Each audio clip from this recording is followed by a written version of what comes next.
Saudara, saya mendatangi seorang polisi senior. Ia lama berkarir di Bareskrim Polri.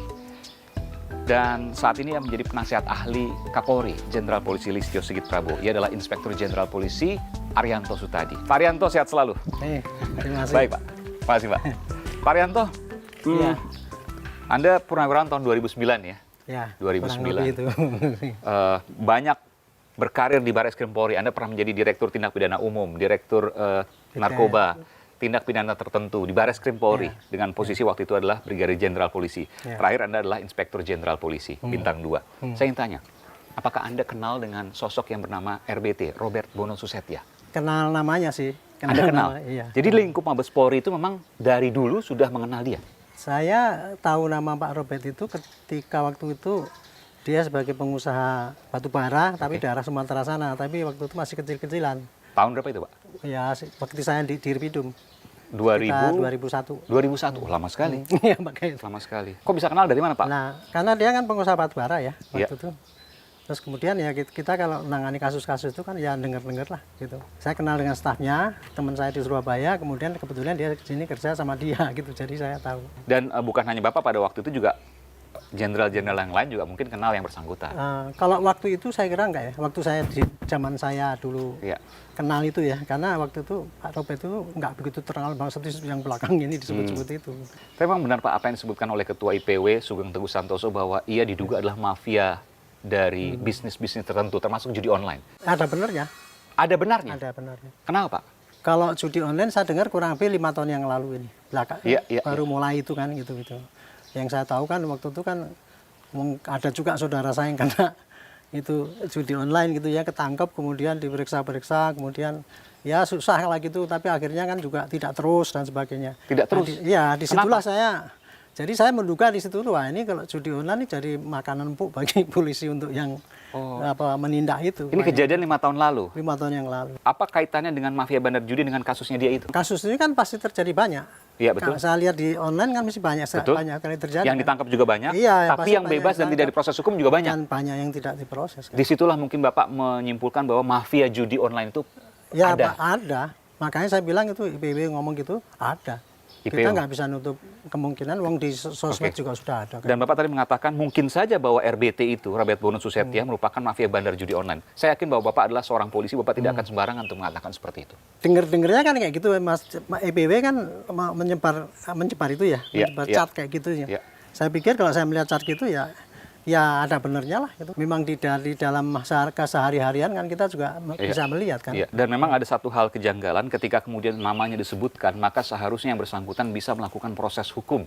Katakanlah pencemaran nama baik gitu. Dan lain sebagainya, klarifikasi. Tapi kalau itu tidak dilakukan, maka tentu menjadi sebuah...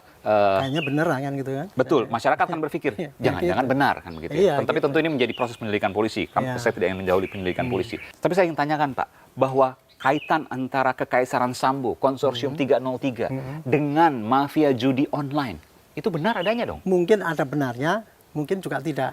Gitu. Kenapa Bapak katakan mungkin ada benarnya?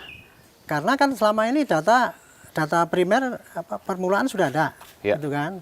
Tapi kemudian kan belum ada klarifikasi daripada polisi sendiri. Yang ngomong bahwa itu cat itu hoax atau apa, tapi kan nggak bisa memberikan klarifikasi bahwa tidak ada buktinya ini gitu. Saya terkejut juga bahwa seorang polisi senior menduga bahwa mafia judi online itu ada dan terkait berkelindan dengan Kekaisaran Sambo. Mungkin saja itu terjadi, Pak. Mungkin terjadi. Karena tentu Pak Arianto tidak akan sembarangan untuk berbicara tanpa ada bukti yang kemudian melingkupi. Dan Pak Arianto sekarang secara struktural itu resmi penasihat ahli Kapolri, betul Pak ya? Dan ini pernyataan eksklusif di Aiman sudah disampaikan oleh Inspektur Jenderal Polisi Purnawirawan Arianto Sutadi.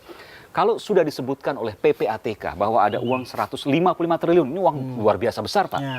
Dan ada dugaan bahwa dana pengamanan dalam tanda kutip ketika ada oknum polisi, saya katakan oknum ya, yang kemudian mau bermain di situ, maka dana pengamanannya sekitar 30-40%. Yang berarti, which is adalah 50 triliun rupiah setiap tahun. Masuk akal Pak? Ya, saya gini ya, saya ingin menyampaikan teori saya yang saya dulu saya ciptakan sendiri sejak saya pangkat Barada.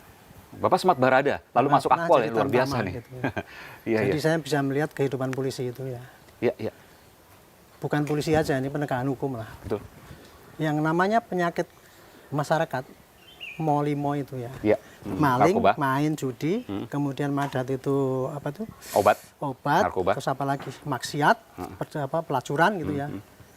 Itu tidak mungkin bisa terjadi, Pak, tanpa sepengetahuan dari aparat yang ada di lokasi itu. Oke, aparat keamanan ya. Ya pokoknya aparat lah. Entah, kalau dulu Dari kan ada sipil, Pemda, ada Koramil, ada ini gitu. Dan itu berkelindan pasti. Iya, jadi karena yang namanya praktek kayak gitu tuh Pak, tidak akan mungkin berjalan kalau tidak dibiarkan oleh aparat yang ada gitu. Jadi makin marak itu ada, berarti makin dalam lah apa itu kelindahannya antara aparat dengan para pelakunya itu.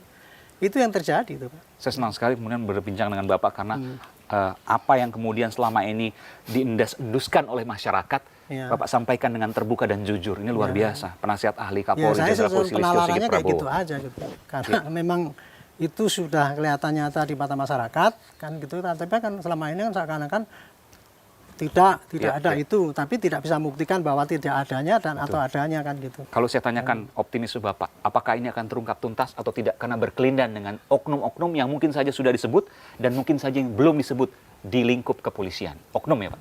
Tuntas apa tidaknya itu tergantung daripada sekarang tekad daripada polisi semua Pak. Ini momennya? Iya, ini momen terbaik menurut saya. Dengan adanya Pak Sambo itu kan blessing in disguise kan. Bapak mengatakan bahkan ini blessing in disguise, berkah ini? Ini berkah bagi saya, karena itu merubah polisi itu kalau enggak pakai revolusi ya Pak ya, susah. Selama polisi itu sistemnya kayak gini gitu ya, artinya polisi tidak diawasi oleh suatu kekuatan yang besar untuk meredam ataupun mengendalikan diskresi kepolisian dan kewenangan itu praktek penyimpangan itu pasti akan terus terjadi. Dan ini sudah Bapak sampaikan semua ke Pak Kapolri, dan Pak Kapolri punya komitmen yang sama. Kita akan sampaikan ini momen terbaik untuk perbaikan polisi kan gitu kan. Makanya jangan dikasih toleransi lah, siapapun yang terlibat ditindak dengan hukum. Terima kasih. Pak Arianto, semoga Tuhan memberikan kesehatan selalu pada Bapak untuk bisa memberikan semangat kepada institusi yang sama-sama dicintai ini Pak ya. Terima kasih Pak. Selamat siang, sehat selalu. Terima kasih. Dari mana kemudian Anda bisa